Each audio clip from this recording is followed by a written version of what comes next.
నా కాలగతులన్నీ దేవుని హస్తపు చుట్టలలో దేవుని చేతుల్లో ఉన్నాయి. నాదంటూ ఏది లేదు, నేను కూడా నా వాడను కాదు. ఎందుకంటే ప్రభువే ఆ మాట తెలియజేస్తారు. నీవు నీ సొత్తు అంటే సొత్తు అంటే ఏం చెప్పండి. నేనేదో చెప్పేవాడిని మీరేదో వినేవాడిగా ఉండిపోకూడదు. మీరు కూడా దేవుని వాక్యాన్ని అనుసరిస్తూ దేవుని మాట నా ద్వారా మీకు వినపడుచున్నప్పుడు దాన్ని అనుసరిస్తూ అంగీకరిస్తూ ఆమేనంటూ స్తోత్రం చెల్లించుకుంటూ, ఒకవేళ మీ మనసుకి ఇది నిజమే అనిపిస్తే ఆమేన్ అనుకుంటూ, ఒకవేళ మనం సరి చేసుకోవాల్సింది ఏదన్నా ఉంటే క్షమాపణ వేడుకుంటూ, ఒకవేళ ఆయన మాట్లాడుతున్నప్పుడు ఆయన చెప్పేటువంటి వాటిల్లో మీరు ఉన్నట్లయితే మీరు చెప్పినట్టు నేను ఉన్నానయ్యా మీకు స్తోత్రం అని చెప్పుకుంటూ, మీ లోపల మీ ఆంతర్యంలో మీరు దేవునితోనే ఉండాలి. దేవునికి స్తోత్రం కలుగుతుంది.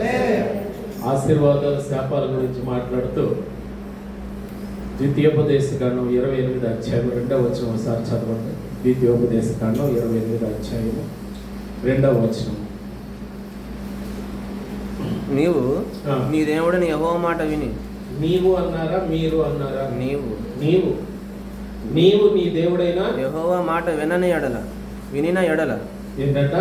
వినిన ఎడల ఈ దీవెనలనియు నీ మీదికి వచ్చి నీకు ప్రార్థించును. దేవునికి స్తోత్రం చెల్లిద్దామా? కాబట్టి మీరు ఎందుకు వచ్చారంటే వింటాకు వచ్చారు. వింటం వల్ల ఉపయోగం ఏంటో కూడా చెప్పారు. కింద చెప్పబోయే దీవెనలన్నీ నీ మీదకి వస్తాయి. దేవునికి స్తోత్రం. దాని వ్యతిరేకం కూడా నిజమే. అక్కడ మీరు చదివితే అదే అధ్యాయంలో ఒకవేళ వినకపోతే ఈ శాపాలన్నీ కూడా నీ మీదకి వస్తాయి. అంటే మనకు అనుకూలం ఉన్నది మాత్రమే తీసుకుని మనం కష్టంగా ఉన్నది పక్కన పెట్టకూడదు. పౌలు ఏం చేశాడంటే ఏది కష్టంగా ఉందో దాన్ని పట్టుకున్నాడు, సరి చేసుకున్నాడు. దేవునికి స్తోత్రం. కాబట్టి మనం దేవుని మాట వినటానికి వచ్చాం. అది విని దాని ప్రకారం నడుచుకున్న వాడు ధన్యుడు. దేవునికి స్తోత్రం. వినవాళ్ళందరూ గొప్పవారు ఎంత మాత్రము కానే కాదు. సో ఈ అంశాన్ని గురించి మనం కొన్ని మాటలు జ్ఞాపకం చేసుకుందాం. కొన్ని ఉదాహరణలు తెలియజేస్తున్నారు పౌలు గారు కొరింథీ సంఘానికి చెబుతూ, ఆ కొరింథీ సంఘానికి చెప్తున్న మాటల ద్వారా మనల్ని కూడా ఆయన సరిచేయడానికి, దేవుడు కోరుకున్న మార్గంలో మనల్ని నడిపించడానికి కొరింథీ సంఘంతో మాట్లాడుతూ ఆ పాఠాన్ని మనకు కూడా ఈరోజు పరిశుద్ధాత్మ దేవుడు పరిశుద్ధ గ్రంథంలో పౌలు గారి చేత మనకి తెలియజేస్తూ ఉన్నారు. దేవునికి స్తోత్రం కలుగుగాక. 1 కొరింథీ పత్రిక 10వ అధ్యాయం 1 నుంచి కొన్ని వచనాలు జాగ్రత్తగా వినండి దయచేసి. ఈ సంగతి మీకు తెలియకుండా నాకు ఇష్టం లేదు. అదేదనగా మన పితరులందరూ. ఒక్క నిమిషం మీరు ఒక పాయింట్ క్యాచ్ చేయకండి. మన పితరులు అందరూ అనే మాట గుర్తుపెట్టుకోండి. అందరూ ఎవరు మన పితరులందరూ? ఇశ్రాయేలీయులు అందరూ. మన పితరులందరూ అంటే ఇక్కడ అర్థం ఏంటంటే ఇశ్రాయేలు జాతి మొత్తం అన్నమాట. ఐగుప్తు నుంచి బయలుదేరినటువంటి ఇశ్రాయేలు జాతి. ఐగుప్తు నుంచి బయలుదేరిన వాళ్ళు లెక్కించేశాడు దేవుడు. ఎంతమంది అని ఇచ్చారు? 6 లక్షల మంది. ఎవరు? కేవలం పురుషులు మాత్రమే 6 లక్షల మంది. పురుషులు మాత్రమే 6 లక్షల మంది అంటే వాళ్ళందరూ మేజర్లే. పిల్లలు లెక్కేయాలి. బైబిలే చెప్పింది క్లియర్గా. మేజర్లు అంటే అర్థం ఏంటంటే వివాహం అయిన వాళ్ళే. అంటే ప్రతి పురుషుడికి ఒక స్త్రీ కూడా ఉంది. అంటే 6 లక్షల మంది స్త్రీలు కూడా ఉన్నారు. అంటే అక్కడికే 12 లక్షల మంది అయ్యారు. మరి పిల్లలు ఆ కాలంలో కుటుంబ నియంత్రణ లేదు. ఇంచుమించు ఒక్కొక్కరికి 14-15 మంది పిల్లలు ఉన్నారు. కుటుంబ నియంత్రణ అనేటువంటిది దేవుని దృష్టిలో పాపం. అప్పుడు అంటే పిల్లలు ఎక్కువగానే ఉండేవాళ్ళు. ఎందుకు ఎక్కువగానే ఉండేవాళ్ళు అంటే పుట్టిన 14-15 మందిలో 2-3 బతికేవాళ్ళు అంతే. ఎక్కువ మంది చనిపోయేవాళ్ళు. అందుకని పిల్లలు కూడా ఎక్కువే. అంటే ఇంచుమించు అందుకని బైబిల్ ఏం చెప్తుందంటే వాళ్ళ లెక్కంతా కలిపితే 5 లక్షల పైనే. ఇంకా అవి కాకుండా మేకలు, ఒంటెలు అన్నిటితో బయటకు వచ్చారు. దేవుడికి స్తోత్రం కలుగును. ఐగుప్తు నుంచి వాడు బయలుదేరి వస్తామంటే ఒక దేశమే బయటికి రావటం అది చిన్న విషయమేమి కాదని, చాలా గొప్ప విషయం. అందరూ అనే మాటను మీరు ఇక్కడ గుర్తుపెట్టుకోండి. అందరూ అంటే మన పితరులు అందరూ ఎక్కడ మేఘము కింద ఎక్కడున్నారట? మేఘము కింద. దేవునికి స్తోత్రం చెల్లించాలి. ఆ బండ క్రీస్తే అన్నట్లు ఆ మేఘము కూడా క్రీస్తే. దేవునికి మహిమ కలుగును గాక. ఆ బండ క్రీస్తే, ఆ మేఘము క్రీస్తే, ఆ మన్నా క్రీస్తే, ఆ జీవజలము క్రీస్తే. కాబట్టి శరీరధారిగా భూమి మీద ఉన్నప్పుడే కాకుండా ఆయన ఆత్మరూపిగా ఉన్నప్పుడు కూడా జగత్తు పునాది వేయబడక మునిపే నేను పడిపోతానన్న సంగతి తెలిసే తండ్రి అయిన దేవుని ఎదుట మరలా నన్ను లేపటానికి ప్రభు వారు జగత్తు పునాది వేయబడక మునిపే నా కొరకు తండ్రి అయిన దేవుని యొక్క మనసులో సిద్ధము చేయబడి ఉన్నారు. దేవునికి స్తోత్రం కలుగును. ఇది మనకి ధైర్యం. నా భవిష్యత్తు గురించి, నా పరలోకపు ప్రవేశాన్ని గురించి, నా కుటుంబ భవిష్యత్తు గురించి దేవుడు నాకంటే ముందుగా ఒక ప్రణాళిక కలిగి ఉన్నాడు. కాబట్టి దీన్ని బట్టి మనం కంగారు పడాల్సిన అవసరం ఏమీ లేదు. ఇది గుర్తుపెట్టుకోవాలి. చూద్దాం, గమనించదు. ఎందుకంటే పదే అడగాల్సిన అవసరం లేదు. దేవాది దేవుడు అన్నారు, నువ్వు అడగవలసిన వాటన్నిటికంటే కూడా నువ్వు అడగక మునిపే నీ ఆంతర్యం అంతా నాకు తెలుసు, నీకు ఏ అవసరమో కూడా నాకు తెలుసు. కాబట్టి అదే పనిగా అడగాల్సిన అవసరం ఏమీ లేదు. అదే పనిగా అడుగుతున్నామంటే అర్థం ఏంటంటే విశ్వాసం లేదని అర్థం. ఎందుకంటే విశ్వసించేవాడు కలవరపడడు. ఇప్పుడు ఒక కిరాణా కొట్టుకెళ్ళి ఒక కేజీ కందిపప్పు, ఒక కేజీ కందిపప్పు, ఒక కేజీ కందిపప్పు అని వరుసెట్టి అడుగుతుంటే ఆడేమనుకుంటాడు? మనం వీడికి ఏదో మెంటల్ అనుకుంటాడు. కాబట్టి అడిగిందే అడిగి అది పదే అడగాల్సిన అవసరం లేదు. దేవుడు ఏమి సేఫ్టీ వాడు కాదు. నిజంగా నీకు విశ్వాసం ఉందనుకో, ఒక్కసారి అడిగి ఊరుకో. కానీ ఆయన ఇచ్చేదానికి అర్హత నీలో ఉందో లేదో, పొందుకునే అర్హత మనలో ఉందో లేదో సరి చేసుకోనే విషయంలో దేవుడి నుంచి పొందుకోవాల్సింది ఆలస్యం అవుతుంది. మనం ఒకవేళ మనం మనసు మార్చుకొని ఆయన ఇచ్చిన దాన్ని స్వీకరించగలిగే అర్హత మన శరీరంలో కానీ మన మనసులో కానీ ఉంటే ఆయన ధారాళముగా ఇచ్చేవాడు. దేవునికి స్తోత్రం. అడిగి ఇచ్చిన దానికంటే, నువ్వు అడిగిన దానికంటే కూడా. కాబట్టి అదే పనిగా మనం ఆయన ఎదుట ఎప్పుడు కూడా కావాల్సింది ఏంటంటే నిజమైన విశ్వాసం నీకుంటే, నిజమైన దేవుని మీద గౌరవ భక్తులు నీకుంటే, దేవా నాకు ఇది అవసరమని ఆయన పాదాల దగ్గర ఒకసారి అడిగి ఊరుకో. ఎప్పుడు అడిగి ఊరుకుంటామంటే ఆయన మీద ఆయన ఉన్నాడు, అడిగితే ప్రతిఫలం ఇస్తున్నారు అనే సంపూర్ణ విశ్వాసం నీలో ఉంటే మనం అలవాటు అయిపోయిన ప్రార్థనతోటి వరుసెట్టి అడుగుతానే ఉండాల్సిన అవసరం అయితే లేనే లేదు. ఆయన అన్నారు, అడుగుడి మీకు ఇవ్వబడుతుంది. దేవునికి స్తోత్రం. కాబట్టి ఈ భావం కూడా మనం అర్థం చేసుకోవాలి. ఇక్కడ ఈ పితరులందరూ కూడా అందరూ ఎక్కడ ఉన్నారంట? వాళ్ళంతా కూడా ఉన్నారు, అంటే క్రీస్తులోనే ఉన్నారు. దేవునికి స్తోత్రం కలుగును గాక. తర్వాత చూడండి, మళ్ళీ ఒకసారి అందరూ అనే పదం వచ్చింది. తర్వాత చూడండి, అంటే మళ్ళీ రెండోసారి వచ్చింది ఒక వాక్యంలో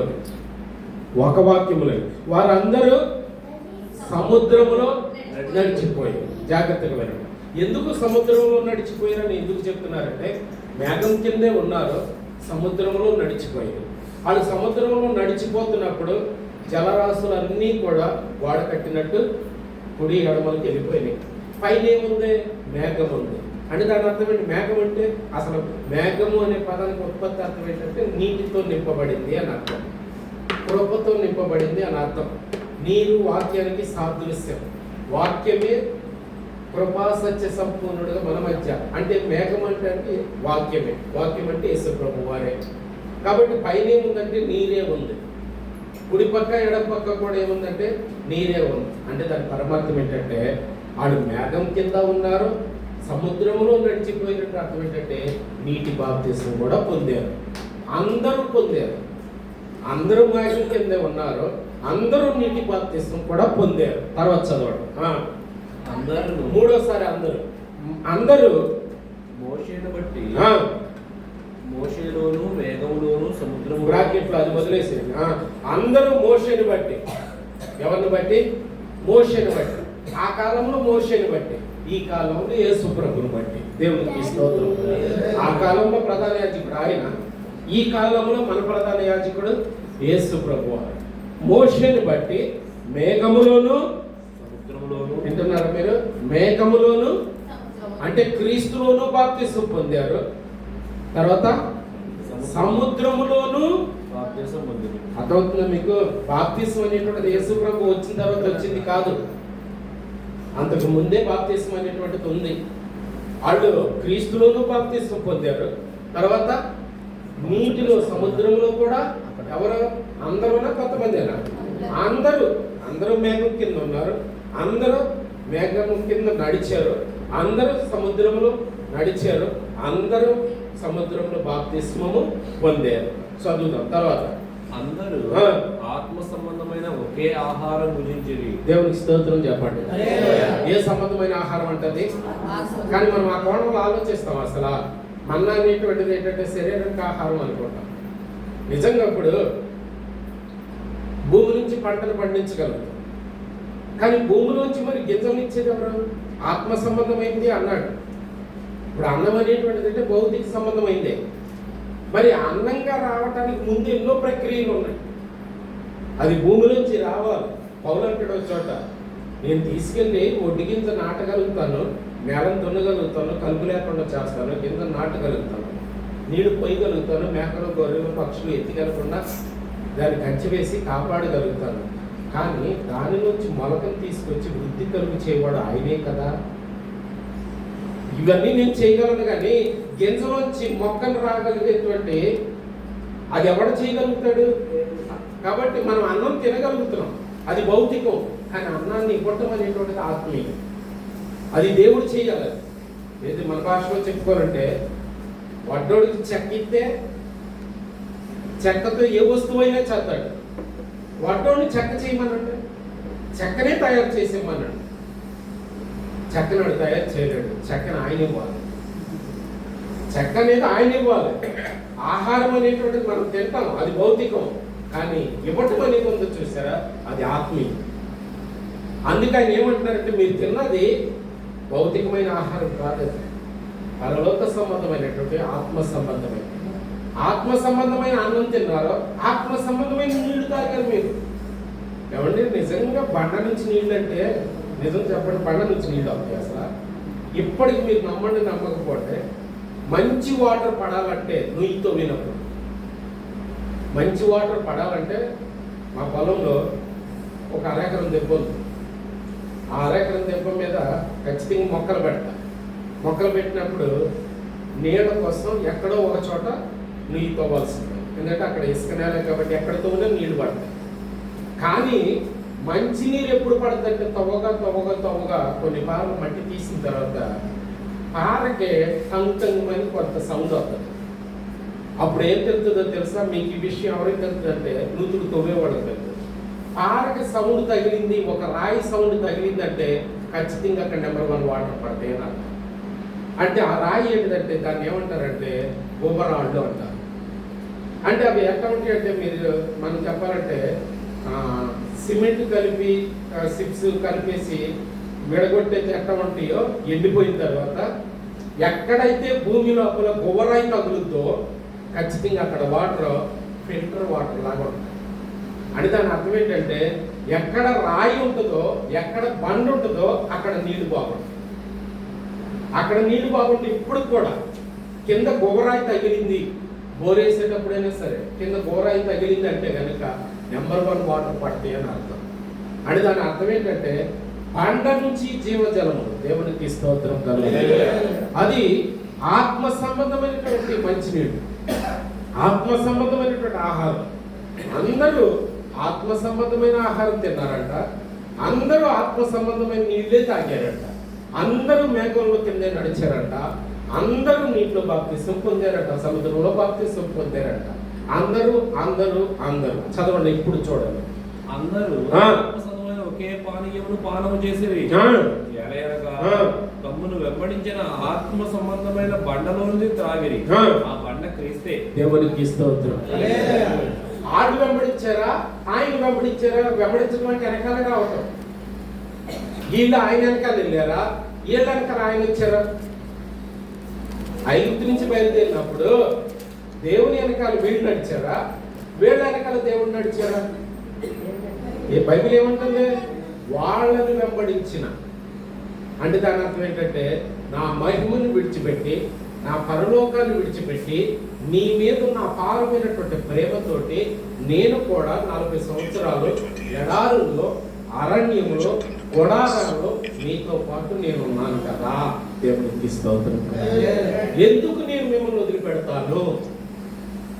ఎందుకు మీరు భయపడుతున్నారు? ఆయన వెంబడించిన దేవుడు. దేవునికి స్తోత్రం. మనకేముందంటే అవసరం ఉంటే వెంబడిస్తాం, మనసు బాగుంటే వెంబడిస్తాం, మనసులో ఏదైనా బాధ ఉంటే వెంబడిస్తాం, ఒంట్లో బాధ ఉంటే వెంబడిస్తాం, భవిష్యత్తు మీద భయం ఉంటే వెంబడిస్తాం, ఏదైనా తేడా ఉంటే అనుమానం ఉంటే వెంబడిస్తాం. కానీ అవన్నీ ఆయన అసలు పట్టించుకోవాలి. దేవుడికి స్తోత్రం.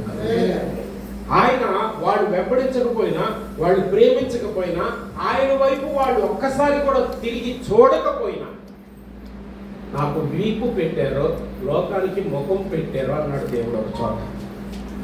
ఆయనకి వీపు చూపించారంట, లోకం వైపు ఏం పెట్టారంట, వాళ్ళ ముఖం పెట్టారంట. అంటే ఆయన తట్టు తిరగలేదు. మీరు నా తట్టు తిరగలేదు, అయినా నేను మిమ్మల్ని వెంబడించిన. యేసయ్య గారి పాటలో ఉంటుంది, వెంబడించిన బండము. దేవునికి స్తోత్రం. వెంబడించిన బండ. బండ స్థిరత్వానికి గుర్తు, వదిలిపెట్టకుండా కాపాడే రక్షణకు గుర్తు. నేను ఏం చేసినా నన్ను వదిలిపెట్టకుండా కాపాడేటువంటి రక్షణ గుర్తు. పాడవుతానని తెలుసు, పాడు చేసుకుంటానని తెలుసు, ఉన్నది పాడు చేసుకుంటానని తెలుసు, శరీరాన్ని పాడు చేసుకుంటానని కూడా తెలుసు. ఇచ్చిందా ఆయనే, ఇచ్చిందా నేను ఇచ్చిందే వాడు వాడుకుని తనను తాను పాడు చేసుకుంటున్నాడని వెళ్ళిపోయిన కుమారుడు ఇంకా అదే పనిగా చూస్తూ ఉన్నాడు ఆ తండ్రి. ఎత్తగా తిరిగి రాకపోతాడని వెంబడించిన బండ, వదిలిపెట్టకుండా వెంబడించినటువంటి ఆత్మ సంబంధమైన బండ. ఆ బండ క్రీస్తే. దేవునికి స్తోత్రం. ఎంత క్లియర్గా చెప్తున్నారో చూడండి. అంటే 40 సంవత్సరాలు వాళ్ళకి రక్షణను అనుగ్రహించినటువంటి, వాళ్ళ దాహం తీర్చినటువంటి జీవ జలపు ప్రదాత. దేవునికి స్తోత్రం. జీవ జలపు ప్రదాత, ఆత్మదాహాన్ని తీర్చినటువంటి బండ అది. శారీరక దాహం కాదు అది, ఆత్మదాహాన్ని తీర్చినటువంటి బండ అది. జీవాహారము నేనే, ఆ పరలోకపు మన్నా ఆ బండే. దేవునికి స్తోత్రం కలుగును. వింటున్నారా మీరు? వాళ్ళు ప్రేమించలా, వాళ్ళు ఆయన తట్టు తిరగల, వారు ఆయనకి ముఖం చాటు వేసుకున్నారు. అయినా సరే ఆ బండ ఏం చేసిందంటే వాళ్ళు వెంబడించింది, అందరినీ వెంబడించింది. వింటున్నారు? గమనించండి. అందరూ ఆత్మ సంబంధమైనటువంటి ఒకే పానీయం, ఒకే బండ నుంచి వచ్చి నీళ్ళు తాగారంట. ఆత్మ సంబంధమైనటువంటి బండలోనిది వాళ్ళు తాగారు. తర్వాత 5వ వచనం జాగ్రత్తగా వినండి. 5వ వచనం. అయితే వారిలో ఎక్కువ మంది. ఇప్పుడు దాకా ఏమని చెప్పుకుంటూ వచ్చాడు ఆయన? అందరూ అందరూ అందరూ అని చెప్పుకుంటూ వచ్చాడు. ఇప్పుడు మారింది మాట. మీరు బైబిల్లో బైబిల్ మొదలెట్టినప్పుడు ఆదికాండం 1వ అధ్యాయం చదివితే దేవుడు అది చూసి మంచిది, అది మంచిది, ఇది మంచిది, ఇది మంచిది, ఇది మంచిది అని చెప్పుకుంటూ వచ్చేసి 2వ అధ్యాయం 18వ వచనానికి వచ్చేటప్పుడు అంటాడు ఇది మంచిది కాదు అంటాడు. ఒకసారి ఏది మంచిది కాదయ్యా? నరుడు ఒంటరిగా ఉండటం మంచిది కాదు. పైన ఇది మంచిది, ఇది మంచిది, ఇది మంచిది అని చెప్పుకొచ్చి ఒంటరిగా ఉండటం మంచిది కాదు. ఇక్కడ అందరూ మేఘం కింద నడిచారు, అందరూ సముద్రంలో బాప్తిస్మం పొందారు, అందరూ ఒకే పంటలో తాగారు, అందరూ ఒకే ఆత్మ సంబంధమైన ఆహారము తిన్నారు అని చెప్పుకుంటూ వచ్చి, అయితే ఇక్కడ తేడా వచ్చింది. అయితే వారిలో ఎక్కువ మంది, ఆల్మోస్ట్ అని ఉంది ఇంగ్లీష్. అంటే అర్థం ఏంటంటే అందరూ ఇంచుమించు, అందరూ ఒకరిద్దరు తప్ప అందరిలో, జాగ్రత్త చూడండి, అయితే వారిలో ఎక్కువ మంది దేవునికి ఇష్టలుగా ఉండకపోయేది. అర్థమైందా మీకు? అండర్లైన్ చేసుకోవాల్సిన వర్డ్ వచ్చి పడింది.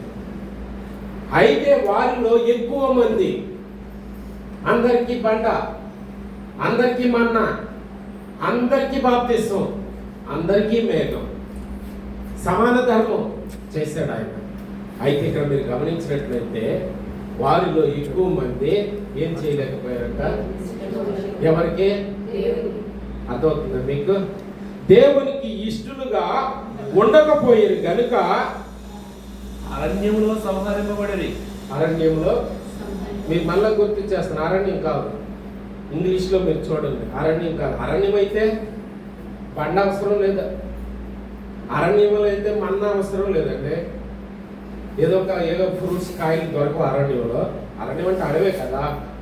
అరణ్యం అయితే కనుక ఏదో చెట్టు దొరుకుతుంది కదండి, ఏదో చెట్టు నీడ దొరుకుతుందిగా, ఏదో కోనేరు దొరుకుతుందిగా. అరణ్యం అని తెలుగులో ట్రాన్స్లేట్ చేశారు. అరణ్యం కాదు అసలు, పేట లోతు ఇసుక. అప్పటికి ఇప్పటికీ కూడా ఐగుప్తు నుంచి కనాను పాలస్తీనా దేశానికి భయంకరమైనటువంటి ఎడారి. అది ఎడారి, ఇసుక. ఎక్కడ కనీసం చేత తీర్చుకునే అవకాశం లేదే అక్కడ. కానీ నడవగా ఎడారిలో ఒకటి ఉంటుంది, మీకు తెలుసు లేదా, ఒయాసిస్సు అని ఉంటుంది. ఒయాసిస్సు అంటే అర్థం ఏంటంటే పెద్ద నీటి గుంట ఉంటుంది. ఆ పెద్ద నీటి గుంట చుట్టూ కూడా ఏముంటాయి అంటే ఈ ఖర్జూరపు చెట్లు ఉంటాయి. ఆ ఖర్జూరపు చెట్లు ఎందుకు ఇప్పుడు నాటించాడంటే, ఎడారిలో యేసు ప్రభువుకున్న మరో పేరేంటంటే ఎడారిలో ఒయాసిస్సు అని రాయబడుతుంది. అంటే ఒకవేళ ఆడు చచ్చిపోవటమే ఆ ఎడారిలో, కానీ ఆడికి ఆ ఎడారిలో ఇశ్రాయేలుకి యేసు ప్రభు వారు ఒయాసిస్ లాగా దొరికారు. దేవునికి స్తోత్రం. అంటే వాళ్ళ దాహం తీర్చుకోవడానికి ఆ ఖర్జూరపు ఆ అంజూరపు పండు తినటానికి ఆయన జీవాహారము, ఆయన జీవజలము, ఆయన ఒయాసిస్. ఒయాసిస్ అంటే మండు ఎండలో ఇక ప్రాణం పోతుంది అనుకున్నప్పుడు ఎక్కడో 30 నీళ్లు దొరికేటువంటి చిన్న గుంట.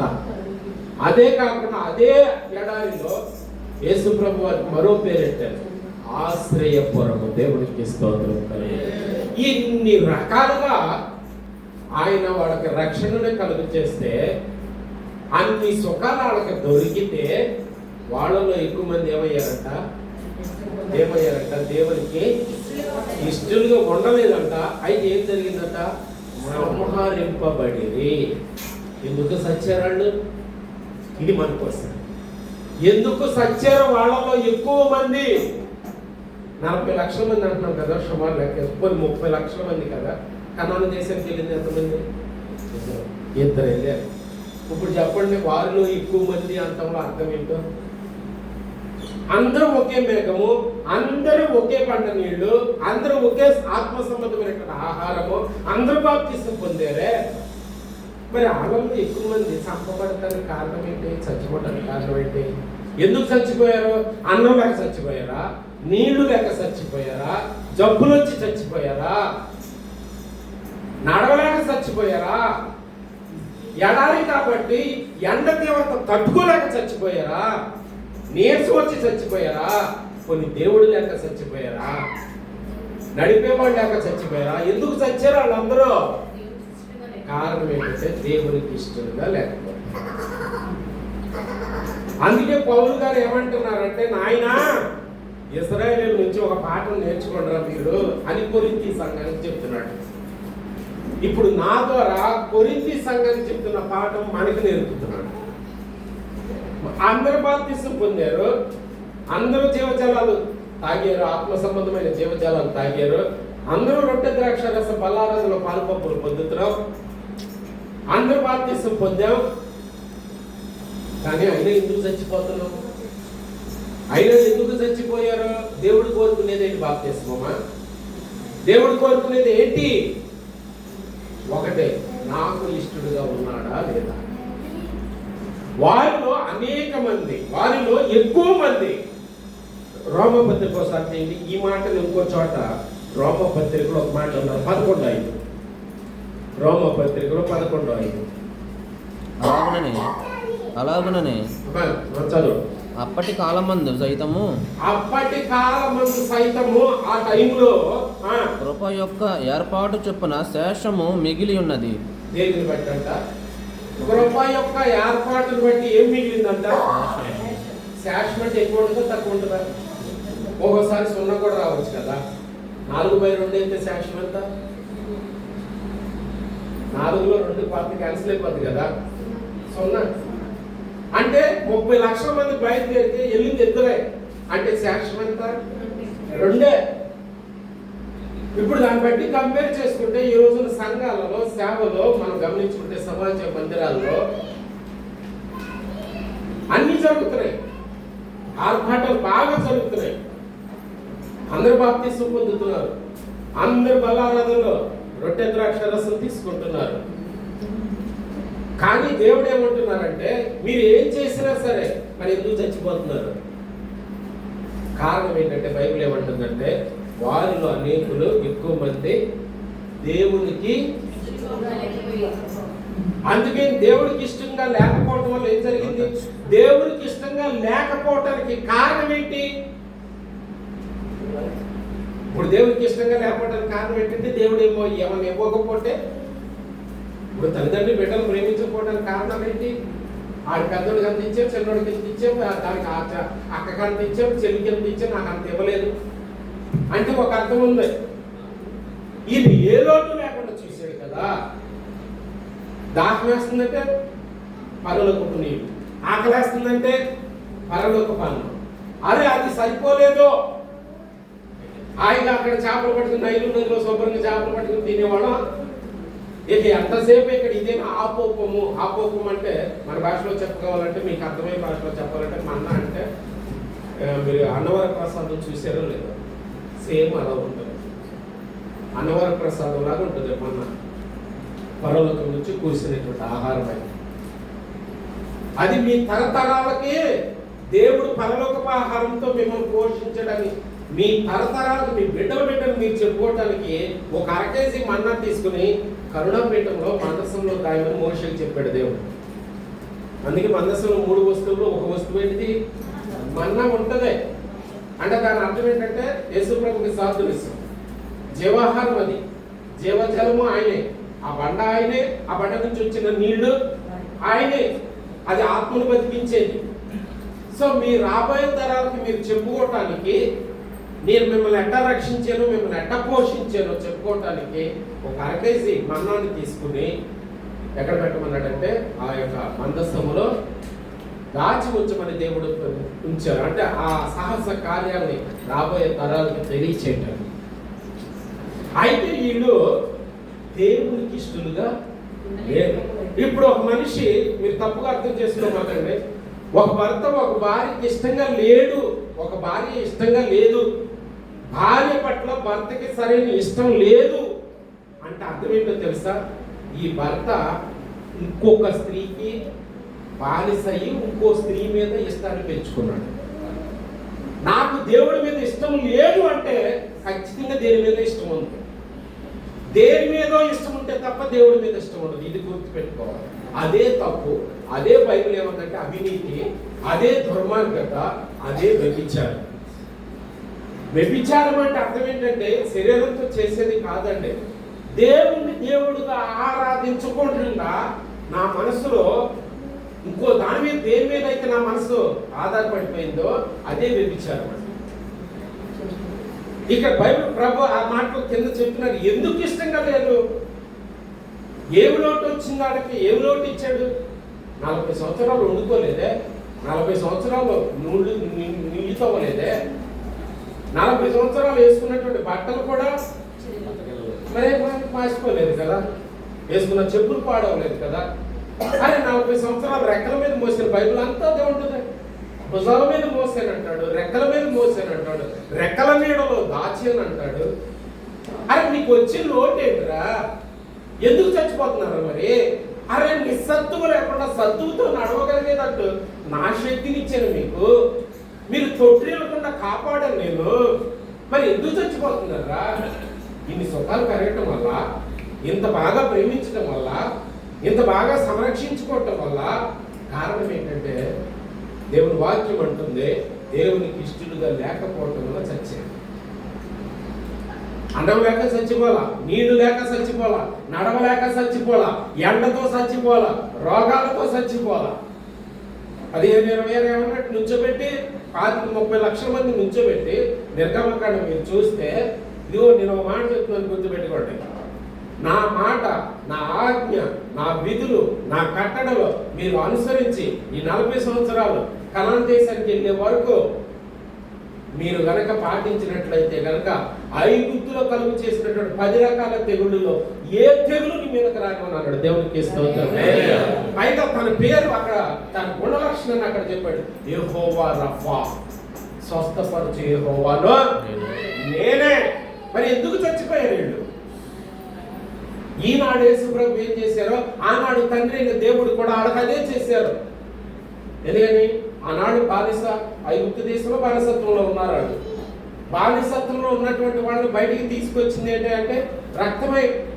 ఎడగది 10 రకాల తెగుళ్ళలో చివరిదేంటిది పస్కా. కాబట్టి పస్కా రక్తమే కదా బయటికి తీసుకొచ్చింది. ఆఖరి తెగులు గొర్రెపిల్ల రక్తమే కదా వాళ్ళు బయటికి తీసుకొచ్చింది. బానిసత్వంలో ఉన్న వాళ్ళను బయటికి తీసుకొచ్చింది రక్తమే. ఆనాటికి ఈనాటికి కూడా దేవుడికి స్తోత్రం కలుగును గాక. పాపం అనేటువంటి బానిసత్వం ఇప్పుడు మనం ఉన్నాం. ఫరో అనేటువంటి ఐగుప్తు దేశంలో బానిసత్వం వాళ్ళప్పుడు ఉన్నారు. వాళ్ళకి ఏం జరిగిందో మనకదే జరిగింది. వాళ్ళకి ఏం చేశారో రక్షణ కొరకు తండ్రి అయిన దేవుడు మనకదే చేశారు. తేడా ఏం చూపించాలి ఆయన. పాపం అనే బానిసత్వం మనమున్నాం, ఐగుప్తు అనేటువంటి బానిసత్వం వాళ్ళు ఉన్నారు. ఈ పాపం అనే బానిసత్వం నుంచి మనం బయటికి తీసుకురావడానికి యేసయ్య రక్తం ఉపయోగపడింది మనకి.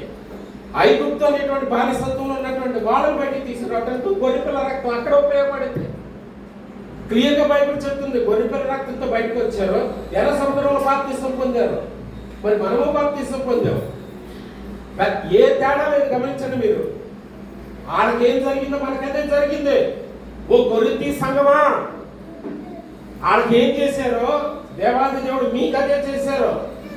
మరి తేడా ఎక్కడ వస్తుంది? 3 పాయింట్లు మీరు క్యాచ్ చేశారో లేదో. పాపం అనే బానిసత్వంలో మనమున్నాం, ఐగుప్తు అనేటువంటి బానిసత్వంలో వాళ్ళు ఉన్నారు. యేసయ్య రక్తం ప్రతి పాపం నుంచి మనకు విడుదల ఇచ్చింది. దేవునికి స్తోత్రం కలుగును గాక. అమూల్యమైనటువంటి రక్తము, ఆ పరిశుద్ధమైనటువంటి నిష్కళంకమైనటువంటి రక్తము మనల్ని విడిపించినట్లే గొర్రెపిల్ల రక్తంతో ఐగుప్తు నుంచి ఇశ్రాయేలీయులు విడిపించబడ్డారు. వాళ్ళకి ఏ వాగ్దానం ఉందో మనకు అదే వాగ్దానం ఉంది. వాళ్ళ కోరిక, వాళ్ళ ఆశ ఏంటి అంటే పాలు తేనెలు సుఖ సంతోషాలతో ఉండేటువంటి కనాను దేశం వాళ్ళకు వాగ్దానం చేయబడింది. మనకి సేవ పరలోకం వాగ్దానం చేయబడింది. అదే కనాను, అదే పరలోకానికి సాదృశ్యం. ఆ 40 సంవత్సరాల ప్రయాణం ఇప్పుడు మనం జీవిస్తున్నటువంటి జీవిత ప్రయాణానికి సాదృశ్యం. మరి వాళ్ళని ఎవరైతే వాళ్ళకి అన్నపానీయాలు ఇస్తూ వాళ్ళని ఎంత చక్కగా దేవుడు పోషించాడో ఈ రోజును కూడా నిజంగా నువ్వు తినే ఆహారం, నేను తినేటువంటి తాగే మంచినీళ్ళు అవి కూడా ఖచ్చితంగా ఆత్మ సంబంధమైనయే. దేవుడికి స్తోత్రం. అందుకే తినేటప్పుడు ప్రసంగి అంత కోటేశ్వరుడు సొలొమోను గారు జ్ఞానోదయం అయిన తర్వాత ఏమంటాడు తెలుసా? మీ చదివినిపించిన ఎన్ని జాతల ఎడ్లు, ఎన్ని జాతల ఆవులు, ఎన్ని జాతల బాతులు, ఎంత తినేవాడు ఏమన్నాడు తెలుసా? ఆఖరికి 2:25 ప్రసంగి 2:25 ఒకసారి చూడండి ఏమన్నాడు చూడండి ఒకసారి. ఆఖరికి అంటే ఏంటి? గ్రహణం విడిచిన తర్వాత ఎవరు సెలవు లేక, సెలవు అంటే అర్థం ఏంటి? సెలవిస్తే వెళ్తానయ్యా అంటే ఏంటి అర్థం? మీరు సెలవిస్తే వెళ్తానయ్యా అంటే మీరు మీరు మీరు మీరు అవకాశం ఇస్తే, మీరు వెళ్ళనిస్తే, మీరు పర్మిషన్ ఇస్తే, మీకు ఇష్టమైతేనే, ఇది ముఖ్యం, మీకు ఇష్టమైతేనే వెళ్తా, మీరు వద్దంటే వెళ్ళను. ఇక్కడ ఇప్పుడు అంటున్నాడు సొలొమోను. అప్పుడు అలా 700 మంది ఆళ్ళు, 300 మంది నీళ్లు, ఏది కనపడితే అది తినేసాడు. అప్పుడు అట్లా ఇప్పుడు అంటున్నాడు జాగ్రత్తగా చూడండి. కొంతమందికి తక్కువ వస్తుంది. సావు దగ్గరకు వచ్చాక పరిపూర్ణ జ్ఞానోదయం వస్తుంది. సావు దగ్గరకు వచ్చాక జ్ఞానోదయం వస్తే ఏం లాభండి? బాల్య దినంలో సృష్టికర్తను స్మరణ తెచ్చుకుని కాపాడుకోరా నిన్ను నువ్వు అని చెప్తుంటే కొన్ని ధర్మశాస్త్రాలు ఉంటుంది. ఇప్పుడు కాదంట, ఆఖరి దశలో అనుకోవాలంట మనం. కాదండి, అది గుర్తుపెట్టుకోవాలి. మన దగ్గర మొక్కుబడి బతుకు కాదు మనది. ఇక్కడ చూడండి, ఆయన సెలవు లేక అర్థమవుతుందా మీకు? అంటే తిన్న ప్రతిసారి ఆయన ఏమివ్వాలి? తిన్నది అరిగేదంటే ఆజ్ఞ ఇవ్వాలి, లేకపోతే ఎక్కడో చోట తేడా వస్తుంది. ఆయన సెలవు లేక ఆ బాధే లేదు వాళ్ళకి. అసలు తిండి విషయంలో ఆ బాధే లేదు వాళ్ళకి. అరే ఎంతకాలం ఈ మధురమైన పదార్థమేనా, ఈ పరలోకపు పదార్థమేనా, ఈ ఆత్మ సంబంధమైన మన్నానేనా? ఎడు చూసినా మన్నానే కనపడుతుంది. ఎప్పుడు ఇదేనా? హాయిగా మేము ఐగుప్తులో ఉన్నప్పుడు వెట్టి చాకరీ చేసినా సరే నైలు నదిలో కోరుకున్న శాపం తినేవాళ్ళం. ఏంటి మాకు ఈ బతుకు అనేటప్పటికీ ఆకాశం నుంచి పూరేళ్ళు కూడా 4 వేసి కూడా పెట్టారా పెట్టలేదా? మరి ఎందుకు వచ్చారు? అర్థమవుతుందా మీకు? ఒకసారి వెనక్కి తిరిగి చూడండి. మనకి లేదు దేంట్లో ఉన్నదేమో నిర్లక్ష్యం అయిపోతే అడిగింది ఇవ్వకపోయేటప్పటికి దేవుడి మీద తిరిగి ఉన్నది నిర్లక్ష్యం అయిపోద్ది, ఇచ్చింది లెక్కలోకి ఉండదు. అరే పిచ్చోడా, ఈ 40 సంవత్సరాల్లో నిన్ను రక్షించడానికి, నిన్ను కాపాడటానికి, నీ పక్షాన నేను చేసిన యుద్ధాలు ఎన్నో వచ్చేవాడురా, లెక్క ఇలా అన్నాడు ఆయన. 50 సంవత్సరాలు, 60 సంవత్సరాలు, 70 సంవత్సరాలు, 40 సంవత్సరాలు వయసు వచ్చిందే నాకు. ఈ 40 సంవత్సరాల్లో ఎన్ని రోగాలు, ఎన్ని ప్రమాదాలు, ఎన్ని రకాల తెలియనటువంటి యాక్సిడెంట్లు, ఎన్ని రకాల కుయుక్తులు కుతంత్రాలు నా మీద. కానీ మరి అన్నీ నాకు తెలియకోకుండా నన్ను చెయ్యట్టు నడిపించి ఎంత ఆయుష్ ఇచ్చాడుగా, అది లెక్కేసుకున్నానా? అది లెక్కేను. ఎదరెక్కేదో ఇవ్వలా, ఇంకేదో ఇవ్వలా. ఇచ్చిందేమో నిర్లక్ష్యం అయిపోయింది, ఇవ్వందేమో సడుగుడికి కారణమైంది. ఇంకా ఇవ్వలేదు. దేవుడికి ఇష్టలుగా లేరంట. దేవునికి ఇష్టలుగా లేకపోవడం అంటే దాన్ని మీరు అర్థం చేసుకోవాలి. సంఖ్యాకాండం అనుకుంటే బహుశా 14వ అధ్యాయంలో ఒకసారి చూడండి.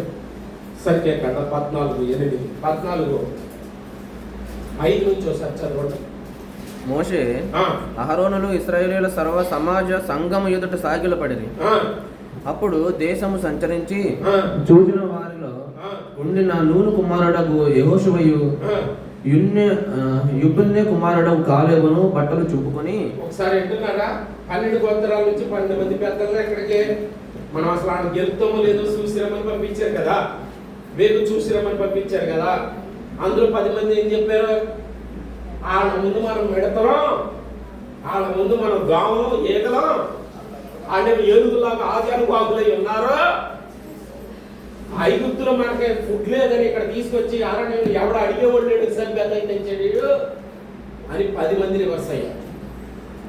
అప్పుడు ఇద్దరు బట్టలు చెప్పుకుంటున్నారంటే, ఎవరు బట్టలు చెప్పుకుంటారంటే ఏమి చేయలేనప్పుడు, అంటే నీతి అవినీతి మీద ఓడిపోతున్నప్పుడు, సత్యం అసత్యం మీద ఓడిపోతున్నప్పుడు. ఈ రోజు కూడా అదే జరుగుతూ ఉంటుంది. గౌతమ బుద్ధుడు మాట్లాడాడు, నీలో ఉన్న మంచి గుణాలు ఎవరికి తెలియదురా, నీలో ఉన్న చెడు మాత్రం దేశం అంతా తిరిగిపోతుంది అంట. అంటే కుప్ప నూరిసిన తర్వాత ఒడ్డు పోతుందంటే, ఒడ్లు పోతుంటే దూరంగా ఉండి చెప్పేయచ్చు, ఎక్కడో ఒడ్డు ఎట్ట పొట్టంతా తిరిగేత ఉంటుంది మొత్తం. ఒడ్డు ఎక్కడ పడుతుంది? పోసిన వాడు కాడ దగ్గరే పడుతుంది. ఇప్పుడు పొట్టు కావాలా ఒడ్డు కావాలి మనకి?